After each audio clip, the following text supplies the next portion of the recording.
तो खड़े होकर अपने केस सुखा रही और नंददास जी की दृष्टि वहां पर पड़ गई।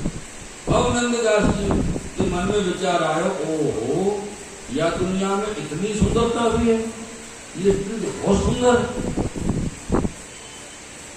अरे वाकई केस सूख चुके, तो आपको तो पता नहीं कोई मुंह देख रहे हो। वो तो अपने केशन को सुखाए के और नीचे आए के अपने घर के कार्य में लगे, जो अपना घर को काम लागू करना। ये तो बैठे ही रहे दरवाजे को, मन में विचार भयो कि अब तो मैं एक बार या को मुंह देखूं तब जाऊं, बिना मुंह देखे तो या को नहीं जाऊं। एक घड़ी, दो घड़ी, तीन घड़ी, चार घड़ी समय निकलते हुए दोपहर रह गया। तो इनके घर में जैसे बापा जी नाम आवे ना, लौड़ी एक हती अर्थात दासी सेवकनी, माने या बहू से कही कि बहू आज सुबह से कोई ब्राह्मण हमारे दरवाजे पर बाहर बैठो, क्योंकि बाद में इनको हल्के से छवि दर्शन हुए, गए अपने डेरा पर जाके ठिकाना बना दियो, यहाँ रात को रुकना अपराध तक कलसी आके बैठ के मुकदे हुए की। जब दोपहर रह गए और आने आके भीतर बहू से गई, तो बहू ने कही कि पूछो तो सही कि ब्राह्मण क्यों सुबह से हमारे दरवाजे में बैठो, भूखो प्यासो, न जल लियो न कसूर लियो। अब यानी दासी ने जाके वहां पूछी कि अरे ब्राह्मण तू हमारे दरवाजे पर काहे को बैठो है सुबह से?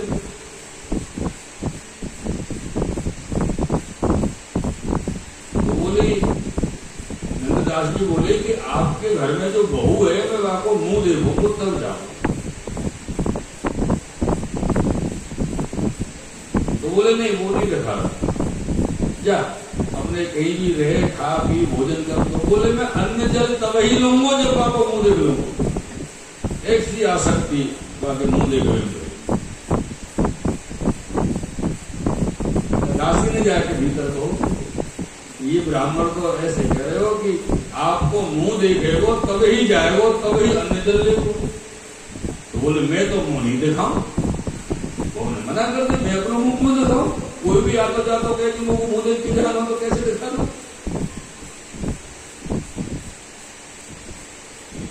और समय व्यतीत भयो। तो वह दासी ने कही बहू से कि ऐसा ना हो कि बिना अन्न जल लिए या ब्राह्मण के प्राण नहीं निकल जाए हमारे दरवाजे, या को मुंह दिखाओ। तो बोले नहीं दिखाओ। तो दासी ने एक प्रसंग श्री गोसाई जी को वह बहू के लिए सुना। बोले आपको याद है कि एक बार हम सब ऊपर गए थे श्री गोसाई विठलनाथ जी के पास दर्शन करवे, दंडवत करवे, और श्री विठलनाथ जी, श्री गोसाई जी गोकुल से श्री गिरिराज जी द्वार, श्रीनाथ जी द्वार पधारे गिरिराज जी के लिए। तो वह समय आप और आपके ससुर जी, आपके पति और मैं भी संग में हती। तो वह समय की घटना मैं आपको याद कराऊं, लीला का घटित हुई कि जब श्री गोसाई जी गोकुल से गिरिराज जी के लिए पधारे, तो गोकुल के बाहर ज्येष्ठ को महीना तो आप जानो बाबा कितना तप है। दल्ली ठाकुर जी को ज्येष्ठाभिषेक भयो, तो ज्येष्ठ को बिना पूरो आज है गयो।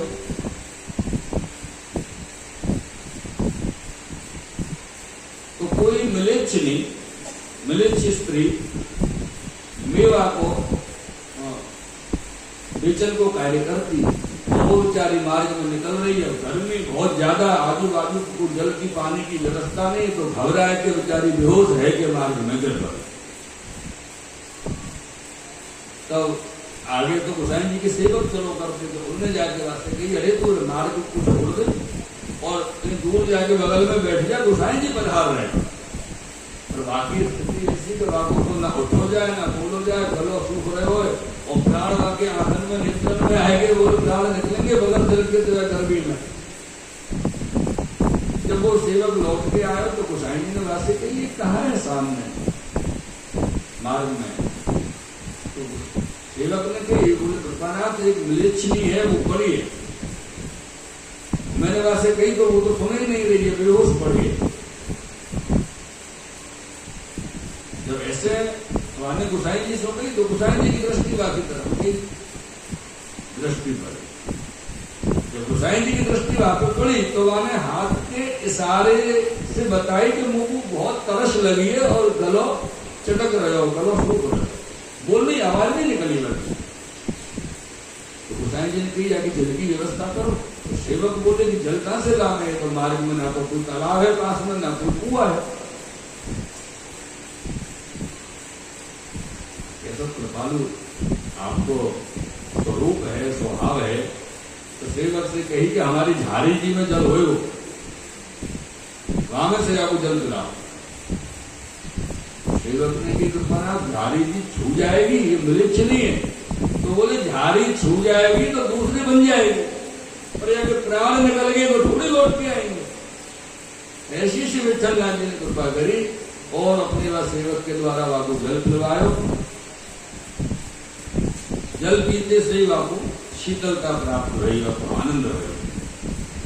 जब वाको शीतलता हुई, वहां में बोलने की शक्ति आई, सामर्थ्य आई।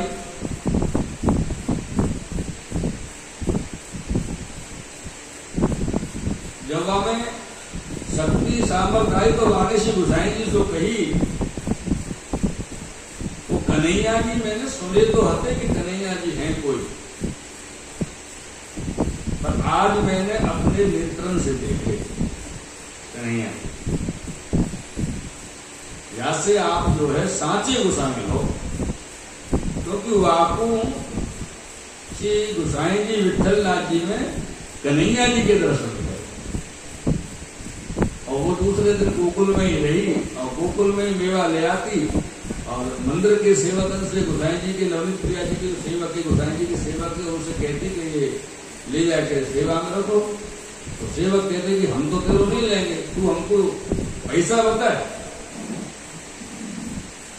वो जो पैसा बतावेगी वो हम लेंगे तो हमारे यहाँ कार्य आवेगा, ऐसे तेरो जो वस्तु हमारे कार्य नहीं लगे।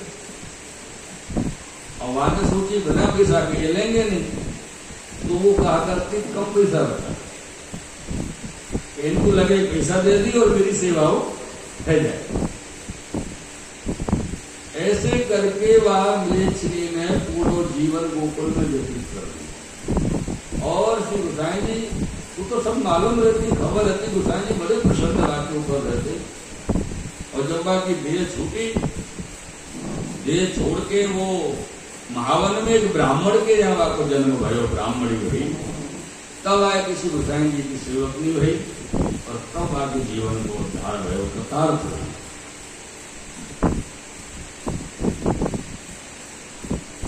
बोले गोसाई जी को ऐसा स्वरूप है, ताते जीव पर दया करनी चाहिए।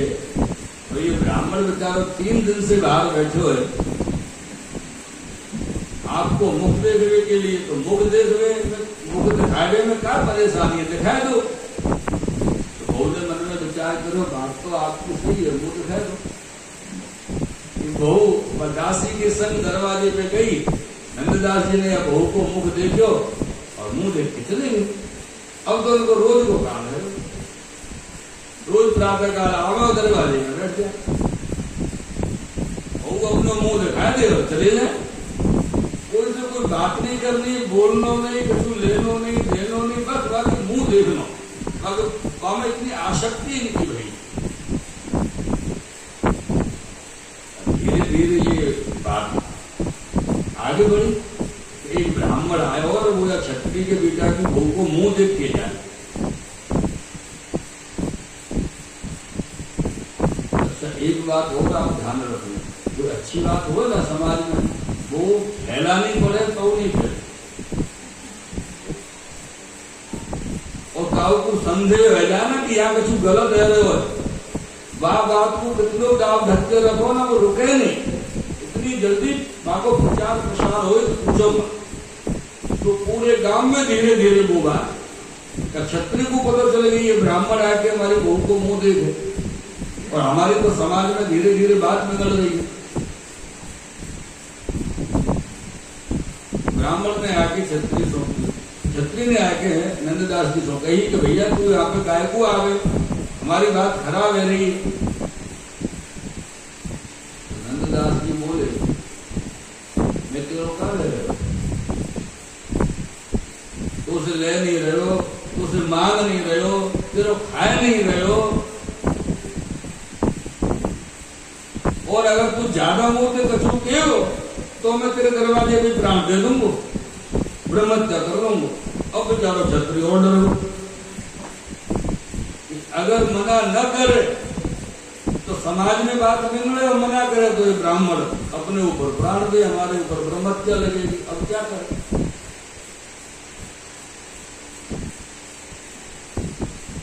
दिन तो निकल गए और रात्रि को आपको बेटा आयो घर पे, तो बेटा से बात करी, बोले बेटा अब बात समाज में जा रही है धीरे धीरे, और जब गांव में रहना हमारा बड़ा मुश्किल है, जैसे ऐसा करें या ब्राह्मण से पीछे छूटे हो और बात हो पीछे रह जाएगी, हम या गांव में छोड़ दें, और कोई उपाय तो है ना, गांव छोड़ने में उपाय। दोनों ने विचार कर लियो, रात्रि कोई अपने कोई गाड़ी वाहन कर लियो और 10-5 आदमी रास्ता में संग सुरक्षा के लिए कर लिए।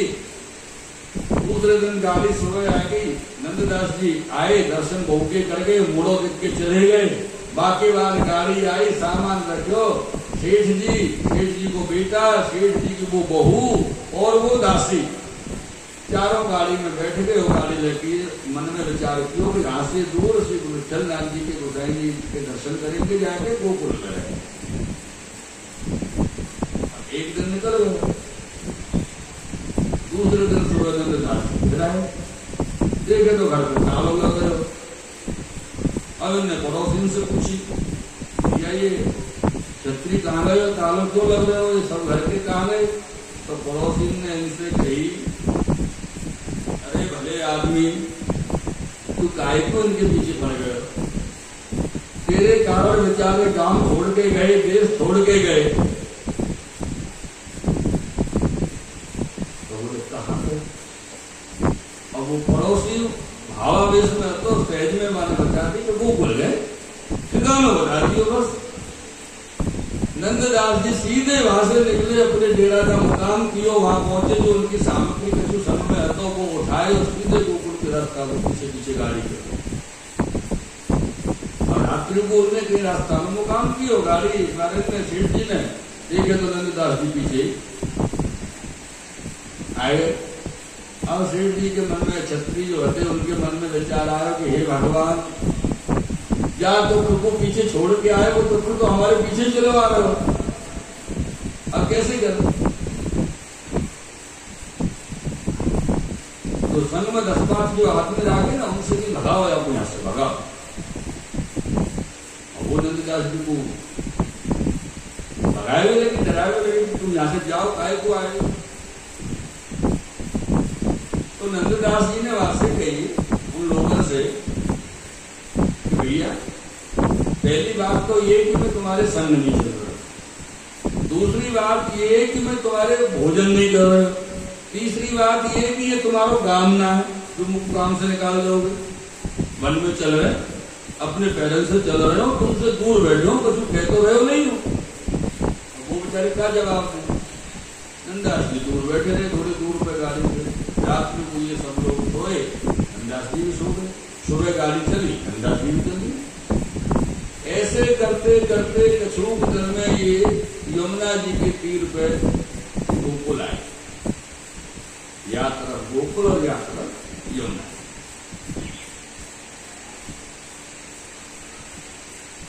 अब यमुना जी पार करने को तो नाव चाहिए। सेठ जी ने जो मल्लाह हो ना, नाव चलावे मल्लाह, वहां में नाव में अपना सामान सब रख के, बेटा बहू और अपनी दासी सब बिठाए और खुद बैठे नाव में, और मल्लाह से कही कि जो ब्राह्मण है ना, या को मत बैठाइए, तेरा जो भाड़ा लग रहा है वो हम तो देंगे, और 2-4 रुपया ज्यादा तो को देंगे, पर या को गोकुल मत दे जाइए।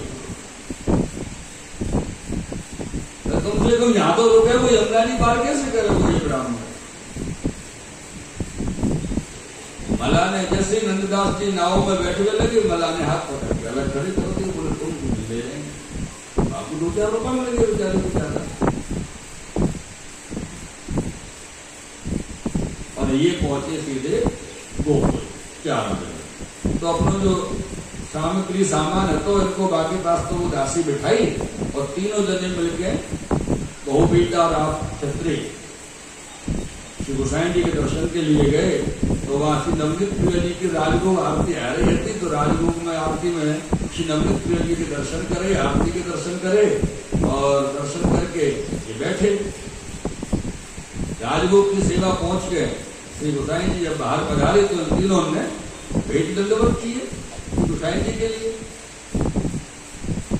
जब भेंट दंडवत किए तो गोसाई जी ने इनसे पूछी क्यों वैष्णव कब आए? बोले कृपानाथ अभी ही आए हैं, आपकी कृपा से श्री नवनीत प्रिय जी के राजभोग आरती के दर्शन। तो बोले कोई बात नहीं, अच्छी बात है और आज प्रसादी ठाकुर जी पीछे यही ली राजभोग की पाकर यहाँ आपको डल जाएगी। गोसाई जी भोजन में पधारे। भोजन आरोप के जो आपकी झोटन की पत्तल हती वहां में से थोड़ा थोड़ा सबके पत्तल धरी, एक पत्तल अलग अलग रखी और 4 पत्तल श्री गोसाई जी ने लगवाए आरोप के आए थे। अब 4 पत्तल लगवाई तो ये सेठ जी बोले गोसाई जी से, बोले कृपानाथ ये पत्तल तो 4 हैं और हम तो 3 ही जने हैं और चौथों में तो आपको दिखाई नहीं दे रहे हो, ये चौथी पत्तल कौन की? तो गोसाई जी बोले भैया वो जो ब्राह्मण तुम्हारे संग आया हो वो कहाँ जाए हो? सोई या सेठ जी और बहू और बेटा की तो जो है चेहरा उतर वो मुंह उतर वो ये का हो याते बचते बचते यहाँ तक आए या की बात तो गोसाई जी को पहले ही पता है। हम तो सोचे गोकुल में कोई को खबर नहीं होगी, गोसाई जी सब पता हो, गोसाई जी महाराज को तो अब कैसे बचे? अपनी तो लाज गई।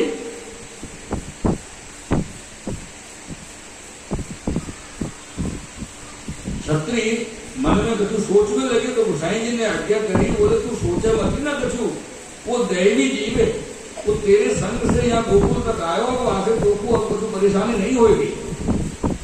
और एक ब्रजवासी को बुला के गोसाई जी ने कही कि नंददास नाम को ब्राह्मण यमुना जी के उधर बैठे हुए हो, तू नाव लेके जा और बापू लेके आ। ये ब्रजवासी नाव लेके गए और वहां नंददास जी बेचारे अकेले बैठे और यमुना जी के दर्शन कर रहे। यमुना जी के दर्शन करते करते यमुना जी के विज्ञप्ति के पद कर रहे।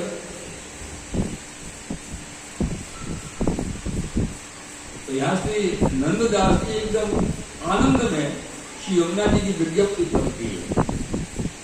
नेह कारण श्री यमुने प्रथम आए, ये पद किया। भक्त के चित्त की वृत्ति सब जान के ताही पे अति आतुर जुधाई, नेह कारण श्री यमुने प्रथम जो आए। जाही जैसी मन होती कामना, ताही तैसी साध जो पूजाई, नंददासन नाथ ताही पे रीझ रहे, जो श्री यमुना जी को जस चुकाए। या प्रकार से अनेक पद वहां पर विराजे बैठे बैठे श्री नंददास जी।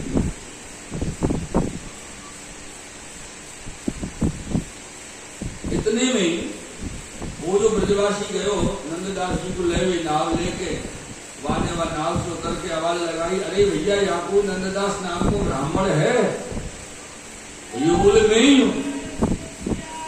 तुम्हारे लाल की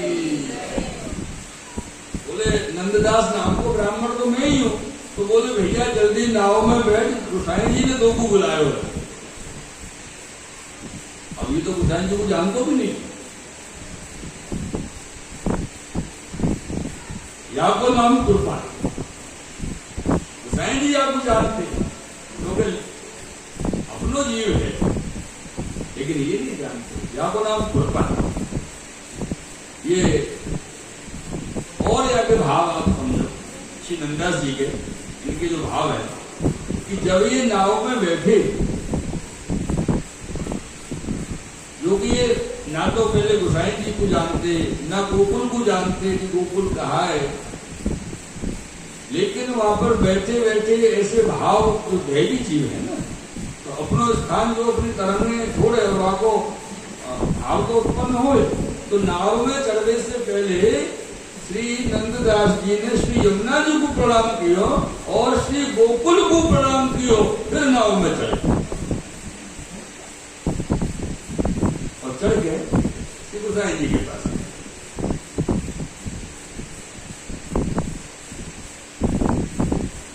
जब ये आए के गोसाई जी के दर्शन किए और दर्शन करके साष्टांग दंडवत प्रणाम किया। गोसाई जी के दर्शन करत मात्र ही इनकी बुद्धि एकदम निर्मल हो गई।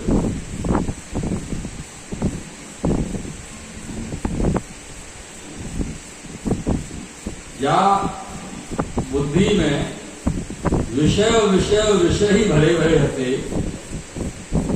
एकदम निर्मल हो गई श्री गोसाई जी के दर्शन मात्र से।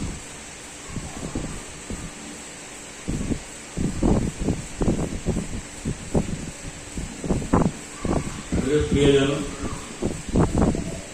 ये श्री गोसाई जी को स्वरूप ऐसा ही कब श्री गोसाई जी कृपा करें। अपन नित्य बोले ना, कभी मध्य में कभी विराम के समय, मेरे तो आधार श्री वल्लभ के चरणारविंद।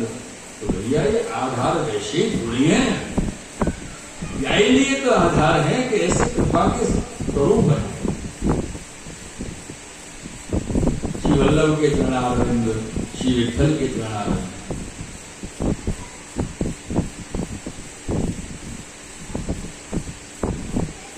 तो इन्होंने हाथ जोड़ के श्री गोसाई जी से विनती करी, जो महाराज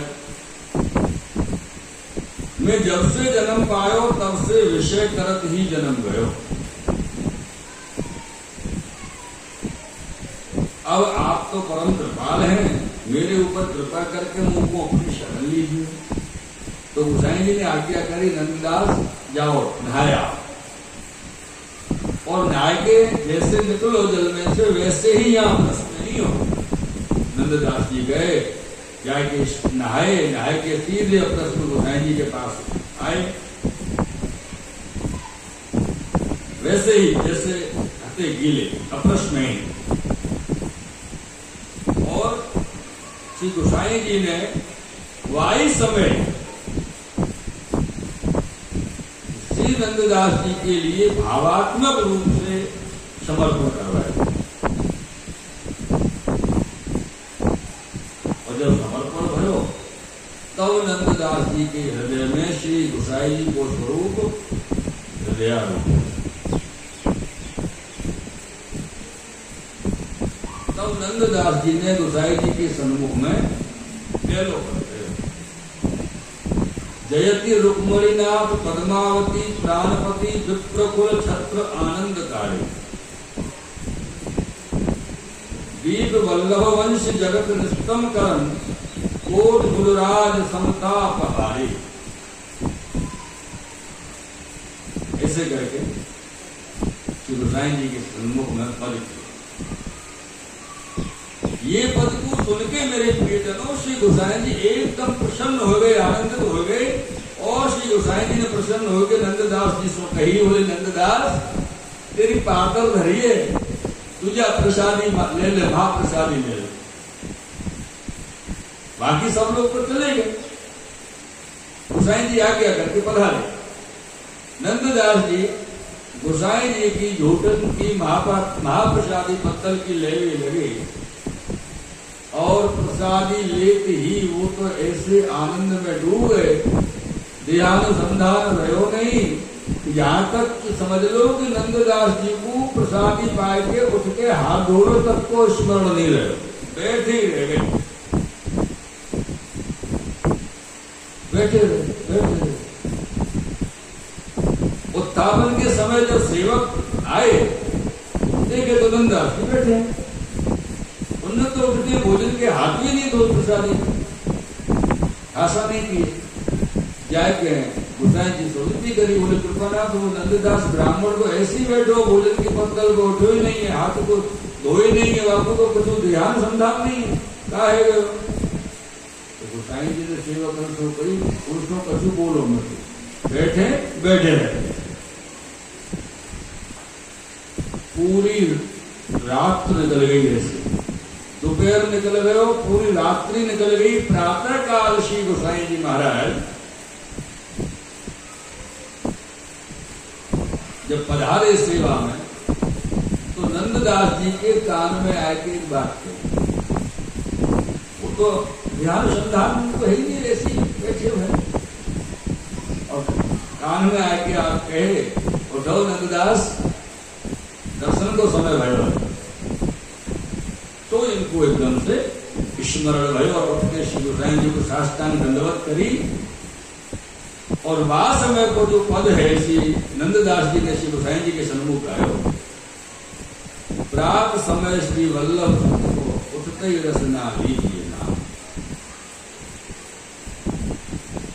प्रात समय श्री वल्लभ को उठते ही रसना लीजिए नाम।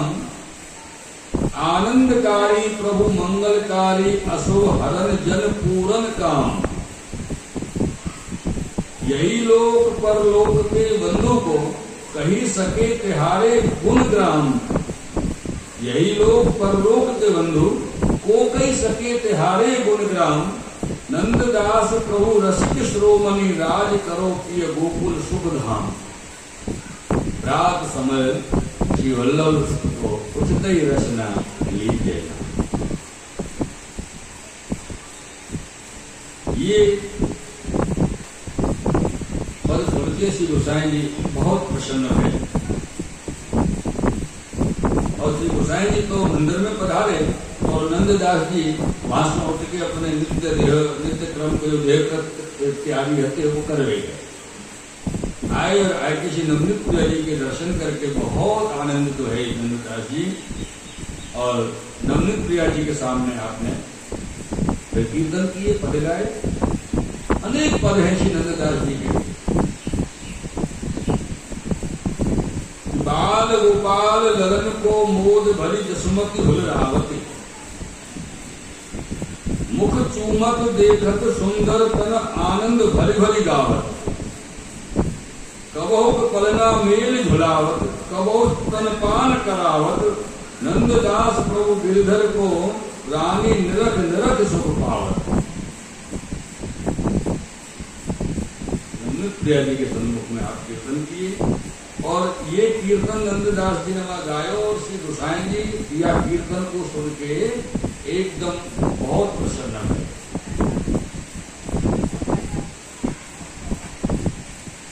समय पे श्री नंददास जी ने अपने दो हाथ जोड़ के श्री गोसाई जी से विनती करी। बोले कृपाना मोह से पतित को उद्धार करोगे।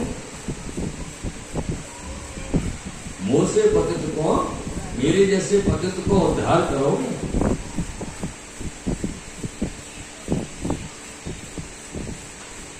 तो श्री गोसाई जी मुस्कुराए और चुप रहे।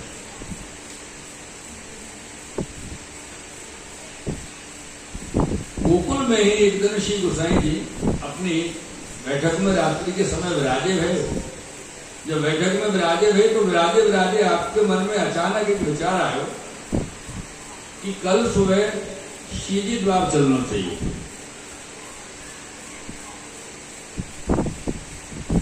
जानो ही चाहिए। जब ऐसे मन में विचार आए हो तो वास्तव में नंददास जी आपके पास बैठे रहते तो नंददास जी ने हाथ जोड़ के विनती करी। बोले राजाधिराज, जैसे आपकी कृपा करके आपने श्री नवनीत प्रिय जी के दर्शन करवाए, वैसे ही श्रीनाथ जी के दर्शन कर दो।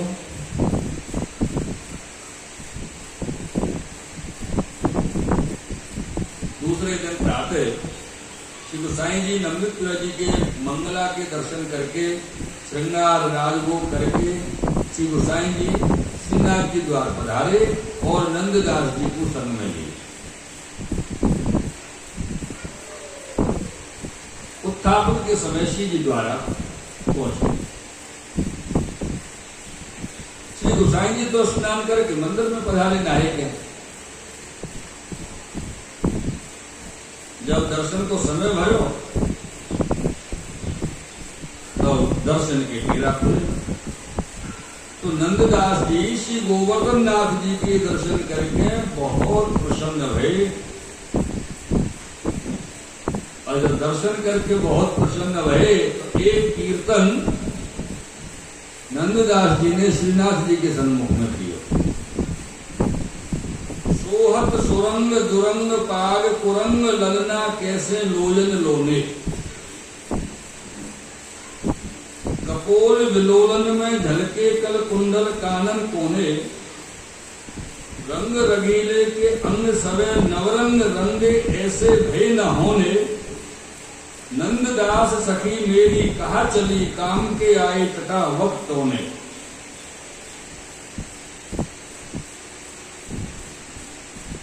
ये पद करके श्री ठाकुर जी को समर्पित कियो, और ये कीर्तन नंददास जी ने जब गायो और मंदिर में भीतर श्री गोसाई जी ने सुनो,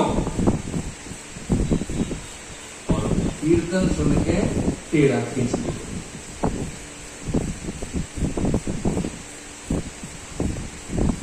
तो नंददास जी तो वहां बैठे बैठे अनेक कीर्तन ठाकुर जी को, श्री गोवर्धन नाथ जी को, श्री जी बाबा को सुनाते रहे।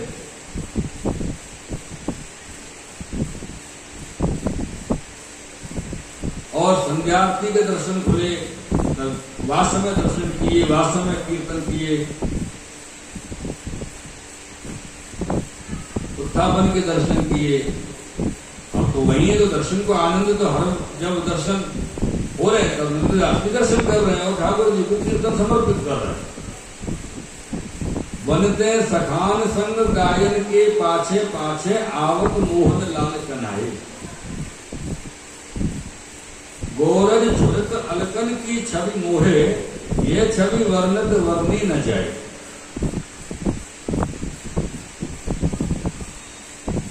या प्रकार से मेरे प्रियजनों श्री नंददास जी ने बहुत कीर्तन किया।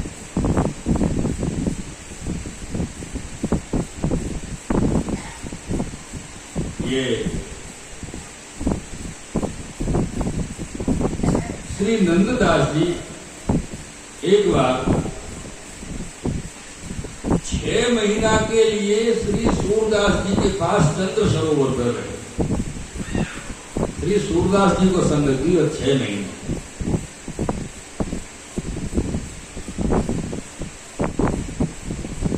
श्री गोसाई जी बहुत प्रसन्न रहते नंददास जी के ऊपर, बहुत प्रसन्नता हो रहा है।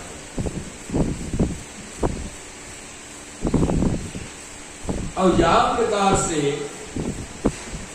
पूर्व से एक संग आयो कि हम नंददास जी आए, वाई प्रकार से मथुरा से एक संग पूर्व के लिए चलो, गया की जाए, गया से आपकी तरफ